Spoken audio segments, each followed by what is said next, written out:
I hear voices. Voices in my head. It's actually quite noisy inside my head. Some of these voices scare me. Some have taken me in the wrong direction. One voice tried to kill me. If it hadn't been for a different voice, a better voice, I wouldn't be alive today. I'm going to share 2 stories with you of tuning in to the right voices. I call these right voices, these voices of encouragement, Jalils, named after the first person whose words and belief in me changed the direction of my life. I was born in Kolkata and spent the first 20 years of my life in India. We lived in 2 rooms that were part of a larger building. The space in which we lived, ate, slept, and studied was perhaps twice the size of this stage. The rooms led to an interior courtyard that had a stoop. That's me in 1975. I was 9 years old. And for those of you doing the math, you're right, that makes me 50. At that time in India, it was common for people to have arranged marriages. My parents met through an arranged marriage, but found a bond in their love of music. They would burst into song together, especially when Connie Francis's Lipstick on Your Collar played on the radio. That's them in 1975. My father and mother were both college educated. With her master's degree, my mother was the most educated woman in her family. She was a professor of English at a local college. Naturally, my parents filled my head with voices of encouragement for excelling in my studies. Even though we lived modestly, my parents sent me to one of the best private schools in the city. But my family was also different. We lived with a secret that my friends in school didn't know, but that played out in our building's small rooms or on the courtyard on a weekly basis.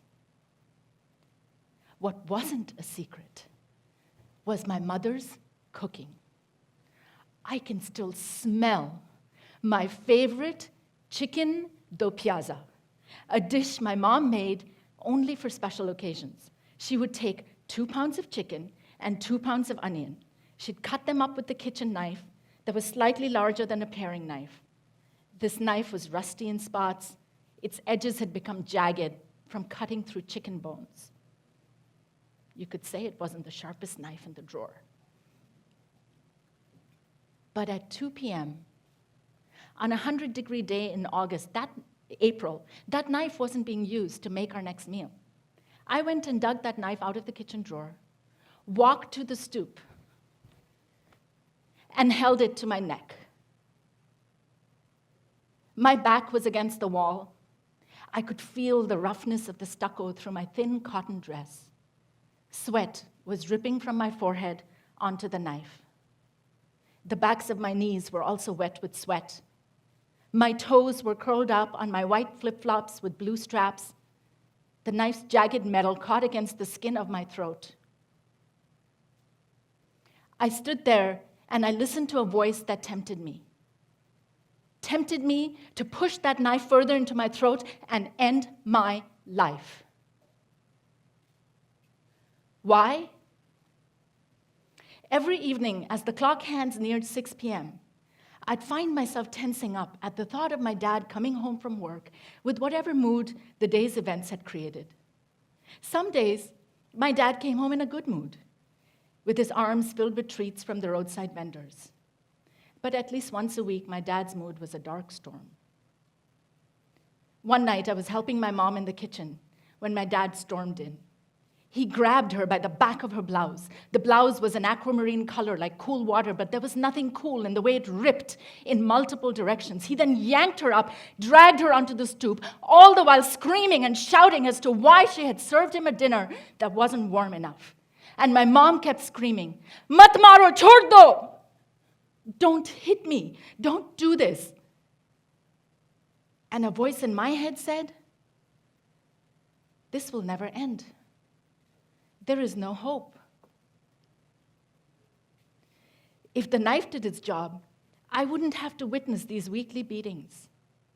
I wouldn't have to listen to the sound of my father's hand making contact with my mother's flesh. I wouldn't hide in a dank, rank bathroom, hating my father for his violence, my mother for her weakness, and myself for my lack of courage and inability to make them stop. I was tempted to end this once and for all, and the voice inside my head encouraging me to do so kept getting louder, saying, just push it in. It's not going to get any easier. Then I remembered something that stopped me. A voice from earlier that same day on the very stoop on which I now stood. At 6 a.m. that same morning, it was already warm and humid. I was sitting on a stool with my back against that same stucco wall when Jalil had come by for breakfast. Jalil was a man who lived in our building. Jalil had no education.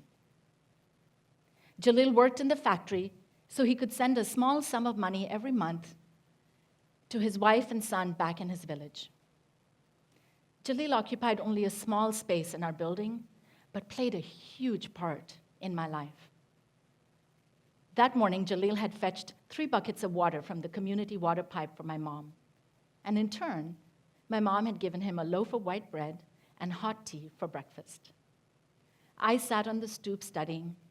Jalil sat next to me, dunking his bread in his tea, and said, "Baba, आप कितना दूर जाएंगी? आप कितना मेहनत करती हैं? Baba, you will be successful. You will go so far. You work so hard, I wish my son could see you study." I looked down at that knife. But then I thought about what Jalil had said to me that morning and many mornings before. What would be harder? To push that knife further into my throat and hope that it did a better job than it did on the chicken bones? Or to trust that perhaps Jalil was onto something and I would come out through this pain on the other side? I decided to listen to Jalil, and I put down that knife.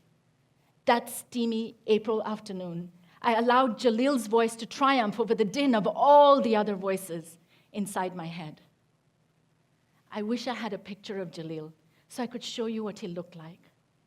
Tall, slightly stooped, graying at the temples, eyes filled with faith and love. And his voice endures to this day in my mind. Here's my question for you. Whose voice of encouragement do you channel when you find yourself at a challenging crossroads? Who is that voice of Jalil inside your head? You might wonder, how do I find this Jalil inside my life? It's surprising how simple it can be. You see, I didn't need somebody to stand between me and my raging father. I just needed a voice inside my head telling me I was going to make it.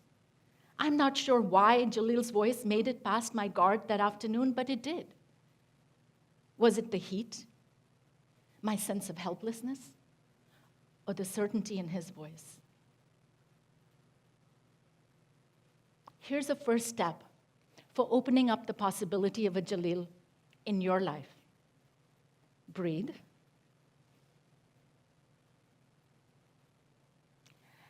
And allow them in. Take a moment. Think about the last time somebody paid you a compliment. What did you do? Now be honest with yourself. Did you make excuses? I got lucky. Did you minimize it? I had help. At best, you probably said thank you.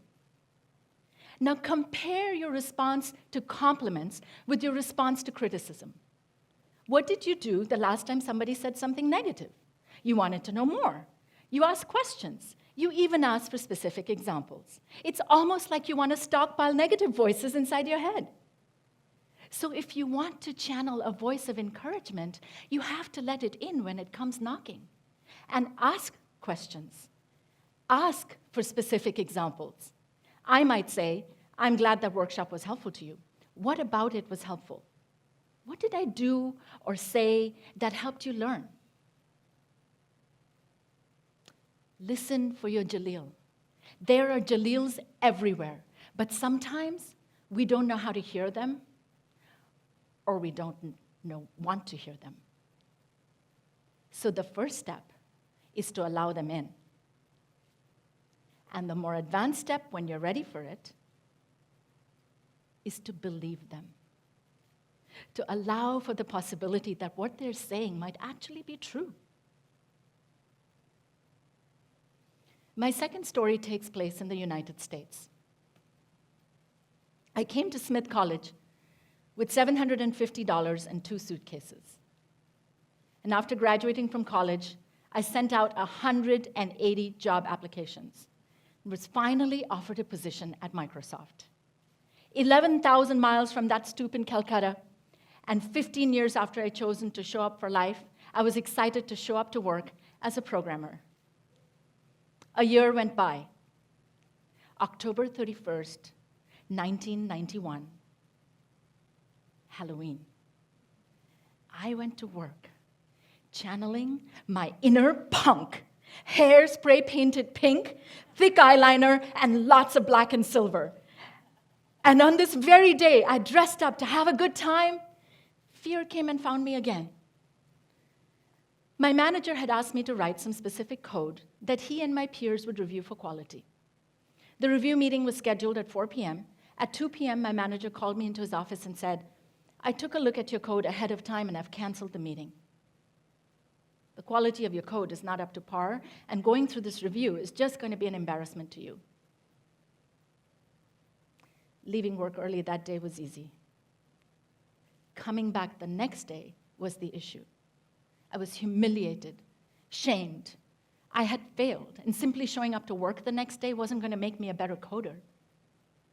I had hated my job, but hadn't realized how much it had shown up in the quality of the work that I produced. I'd kept doing my job because I hoped that someday I would get better. Because I was the only technical woman in the building. Because I needed that job for my green card. Because my family in India was so proud of me. How was I to face my colleagues, knowing that they knew, that I knew, that they knew just how much I sucked? I came to a decision. There was no way I was going back to Microsoft. In fact, I couldn't even get out of bed.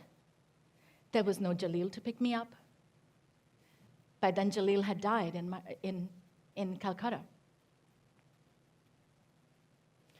But there was Matthew, 6'5" Matthew, who would later become my husband and my Jaleel for life. Matthew knelt down beside me, put his hands on my knees, looked me in the eyes, and said, "You can do this. Go get him, champ."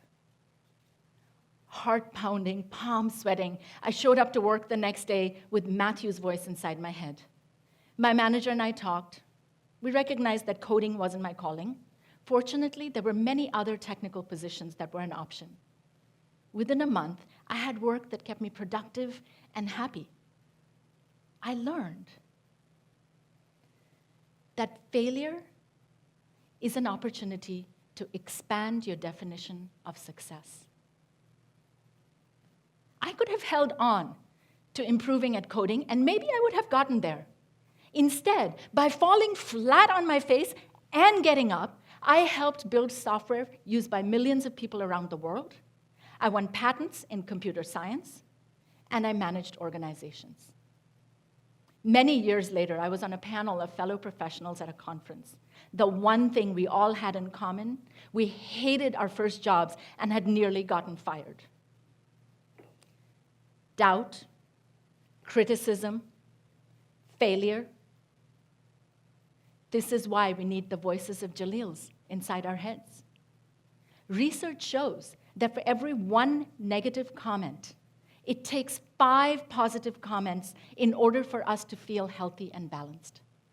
That might mean that we need 5 Jalils for every one negative voice we're carrying inside our heads. Now you see why I have so many voices inside my head? And I'm willing to bet you do too. You just have to choose them. It's choosing to listen to these voices that have allowed me to live my dream when I do what I love doing, coaching leaders. I'm paid to help them listen to the voices inside their heads so that they can show up with courageous steps. I'm showing up today by choosing to tell you deeply personal stories from my life.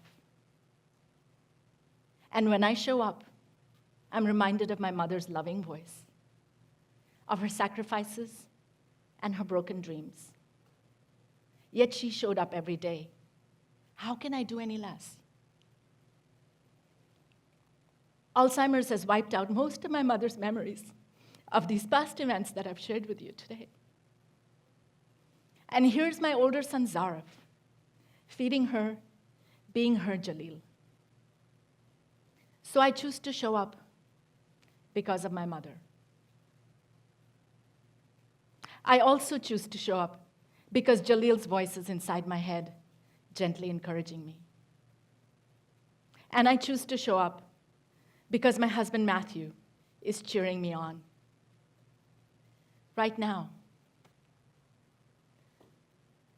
I choose to show up because I see the Jalil in each of you as I stand here today. Listen. What do you hear?